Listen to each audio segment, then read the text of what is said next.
Hoje faz 3 anos do fatídico dia 8 de janeiro. E calma, antes que você passe esse vídeo, porque eu te entendo, você tá cansado de ouvir sobre 8 de janeiro, sobre anistia.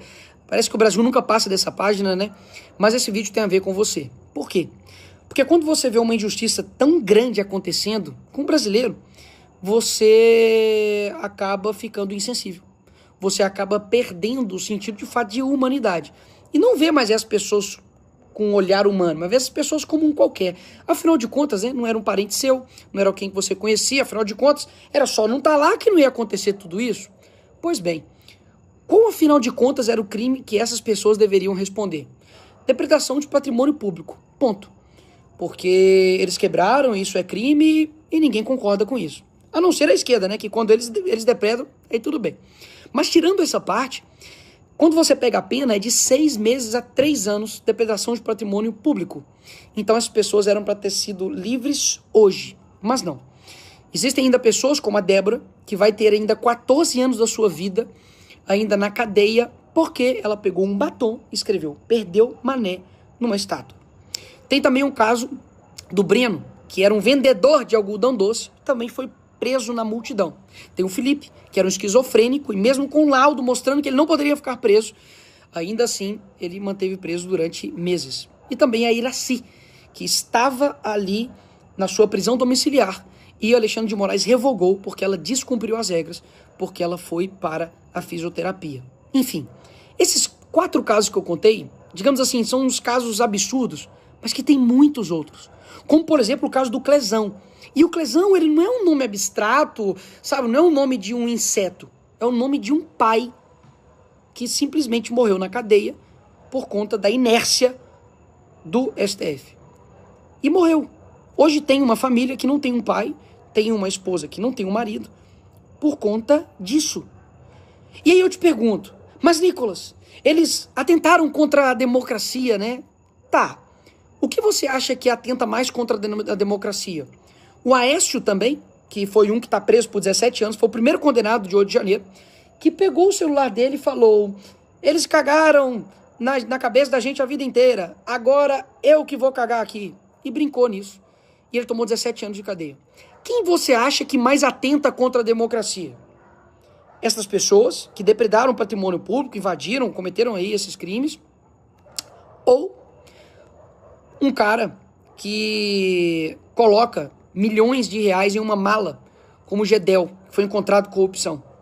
Ou como alguém que foi condenado por 400 anos, né, de cadeia por corrupção também, como o Sérgio Cabral, que está livre.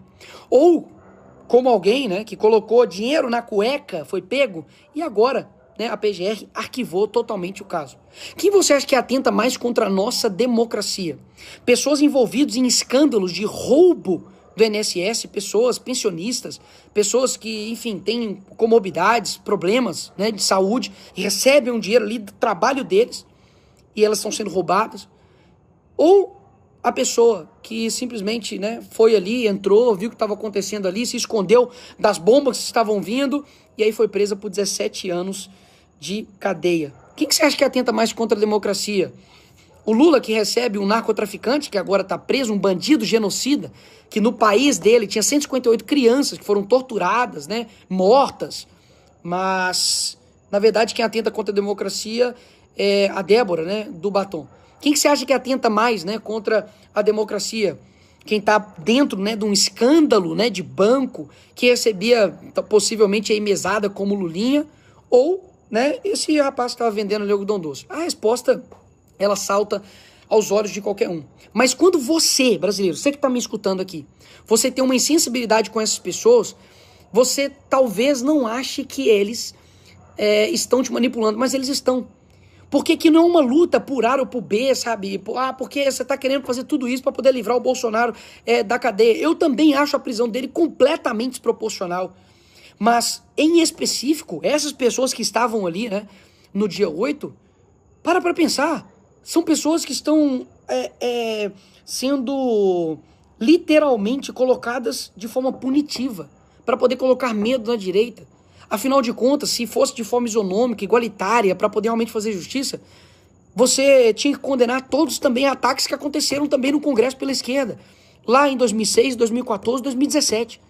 Eles queimaram ministérios, depredaram também patrimônio público e nada aconteceu.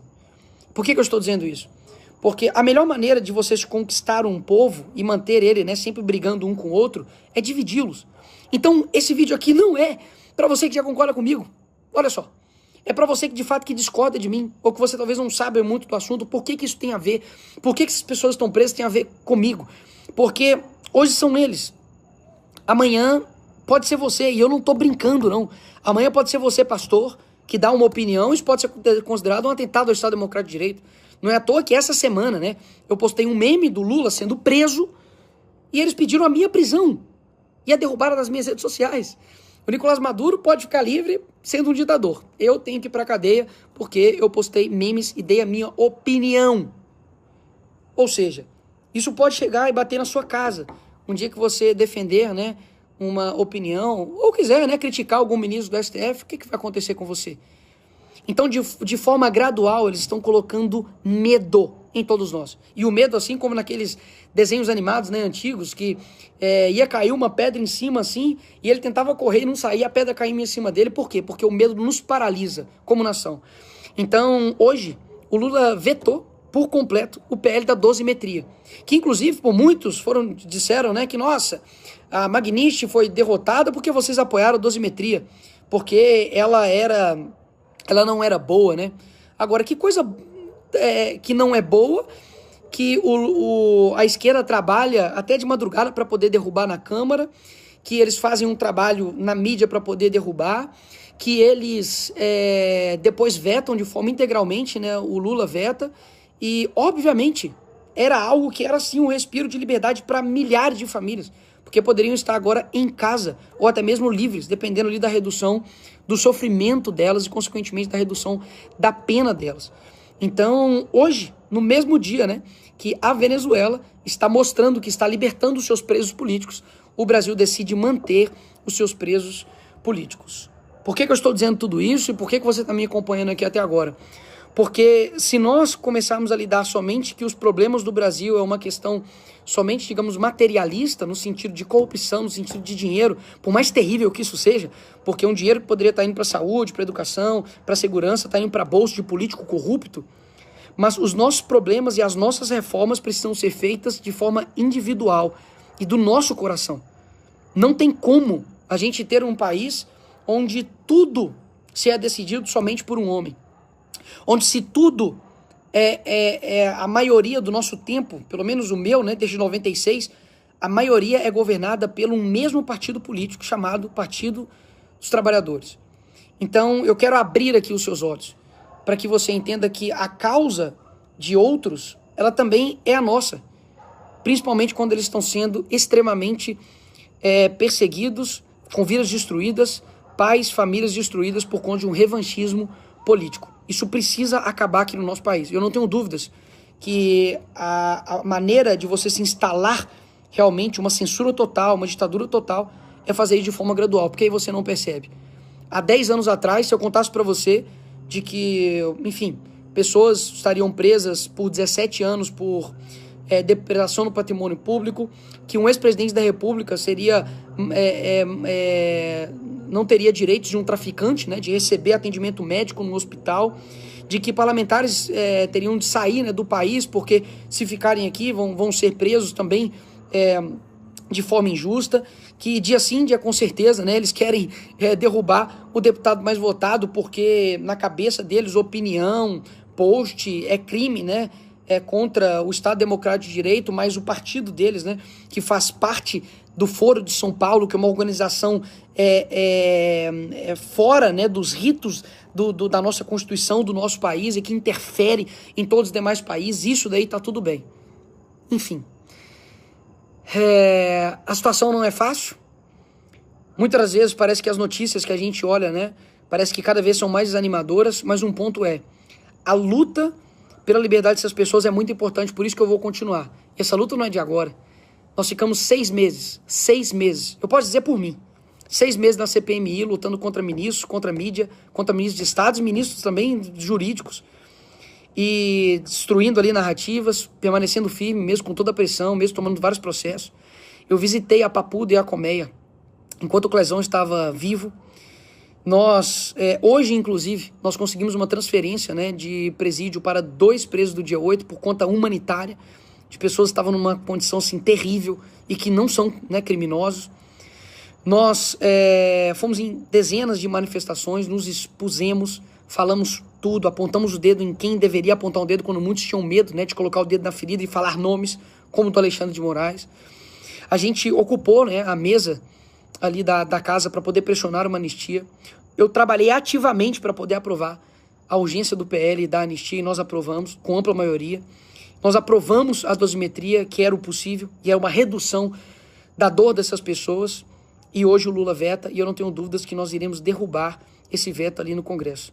Então, sim, esse vídeo é para você, que acha que isso não tem nada a ver com você, mas tem muito a ver com você, porque um dia, de fato, pode ser você. Isso aqui não é mais nenhum tipo de profecia.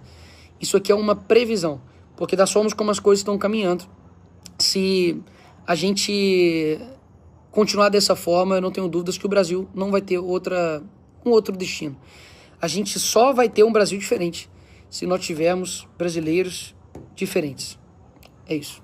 Certamente tudo isso que o Nicolas Ferreira está falando faz muito sentido, porque por muito tempo a gente pensou o seguinte: bom, eu não estava lá no 8 de janeiro, não queria dar golpe nenhum, estava na minha casa, então não fui preso, nenhum parente meu foi preso, então eu não tenho nada a ver com isso, está tudo certo. Só que não é bem assim, pessoal, porque isso que aconteceu há 3 anos atrás, no 8 de janeiro, já vem afetando o Brasil inteiro. Você pode nem gostar de política, você pode nem seguir a área política, mas com certeza você vai ser impactado pelas decisões que acontecem lá em Brasília. E aí, pessoal, nós temos que ficar bastante atentos, porque olha como que foi de uma forma sorrateira, né? De pouco a pouco o povo foi sendo cerceado, e aí vem esse 8 de janeiro e aí prende as pessoas, inquérito das fake news. E hoje você não pode pegar uma bandeira dessa aqui, ó, e sair nas ruas e levantar a bandeira. Por quê? O medo das pessoas é que vai vir a Polícia Federal, vai vir um helicóptero, vai vir um carro, vai te pegar porque você está falando que você é patriota. Isso hoje virou crime de pena de prisão aí de 17 anos. Então, a partir do momento que nós achamos isso normal e nós achamos que quem estava ali estava caçando confusão e deve mesmo ser preso e tem que pagar, nós estamos normalizando aquilo que é um absurdo. Quer dizer, então, que a partir de agora a gente não pode protestar por nada, a gente não pode se manifestar por nada? Existem outros países aí que nós julgamos ser menos desenvolvidos do que o Brasil, mas que lá eles têm mais liberdade de expressão. Quer um exemplo aqui do lado, o Chile, aqui mesmo na América do Sul. Lá eles fazem manifestações nas ruas direto, por qualquer motivo. Você vê o povo nas ruas lá se manifestando e colocando as suas vontades. Por isso que agora acabou de ganhar lá o presidente da direita. Teve o pleito agora em dezembro e ele ganhou e vai tomar posse aí e vai ficar ali por 4 anos, me parece. Aliás, aqui na América do Sul, ao que tudo indica, daqui a pouco só vai ter Venezuela e o Brasil de esquerda.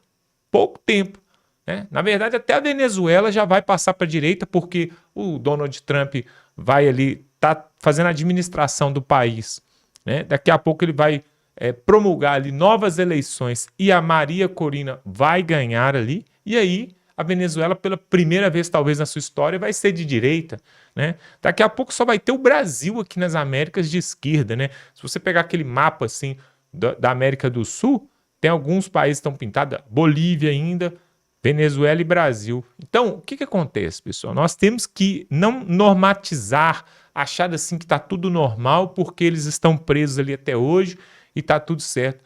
Não é bem assim, pessoal. Foi por isso que Jair Bolsonaro teve passaporte apreendido, depois tornozeleira no seu pé, depois ficou preso na sua casa e terminou e culminou com a prisão na PF e agora está lá as mínguas, né? Porque tem doenças intestinais, doenças respiratórias e agora está passando aí por essa dificuldade aí que teve uma queda, um traumatismo craniano, ou seja, tudo isso começou lá atrás e começou, sabe com quem? Nem foi com Alexandre de Moraes, foi com Dias Toffoli, que inaugurou o processa ali o inquérito das fake news. Ele que inaugurou. E aí, quando foi em 2019, o ministro Alexandre de Moraes tomou para si ali esse inquérito e vem tocando. Um inquérito que tinha prazo para terminar com 6 meses, já faz 6 anos, né? Já faz 6 anos. E ele vai arrastando por quanto tempo ele achar necessário. E isso tudo é para poder colocar medo na população. Porque enquanto tiver esse inquérito, aliás, não só na população, mas até nos parlamentares, enquanto esse inquérito estiver aberto, você não vai ver deputados, senadores convocando a população para ir às ruas, porque eles têm medo de perder o seu cargo. Assim, por exemplo, como o Eduardo Bolsonaro, Carla Zambelli, Daniel Silveira e vários outros que perderam o cargo. Agora, outros da esquerda que fizeram coisas terríveis continuam aí andando aí à luz do dia e tá tudo certo. Olha só que absurdo, pessoal. Preste atenção para terminar essa análise aqui. Enquanto o Jair Bolsonaro, que até agora não comprovaram nenhum crime que ele cometeu, e ele está preso com 27 anos de prisão ali para poder pagar, né? Um homem com 70 anos de idade com comorbidades e doenças. Nós temos, por outro lado, aquele cidadão que atirou e matou a Marielle Franco, que foi pego, inclusive abriu o bico ali, falou, acabou, né, delatando ali. Ele conseguiu prisão domiciliar porque alegou que tinha diabetes e aí tá em casa. E olha só, ele tem auxílio do governo, ele tem um personal trainer, ele tem fisioterapeuta, ele tem todo um auxílio ali na sua casa e tudo às custas do governo. Pois é, por que às custas do governo que eu falo? Porque mesmo que ele tenha tirado dinheiro dele, esse dinheiro é ilegal, é dinheiro do crime, é dinheiro de coisas que não são lícitas.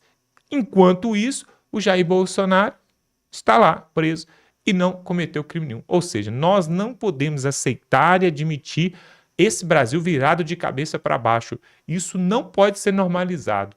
Não pode. Sempre nós temos que ver isso com olhos assim de isso está errado e precisa ser normatizado. Vamos ficando por aqui. Se você gosta do Nicolas Ferreira, se você gosta do deputado de Minas Gerais ali, que pode sim futuramente ser até presidente do Brasil, se inscreve aqui no canal para você ver outras matérias como essa que nós vamos trazer aqui nesse canal. Vamos ficando por aqui, dá um like e até a próxima.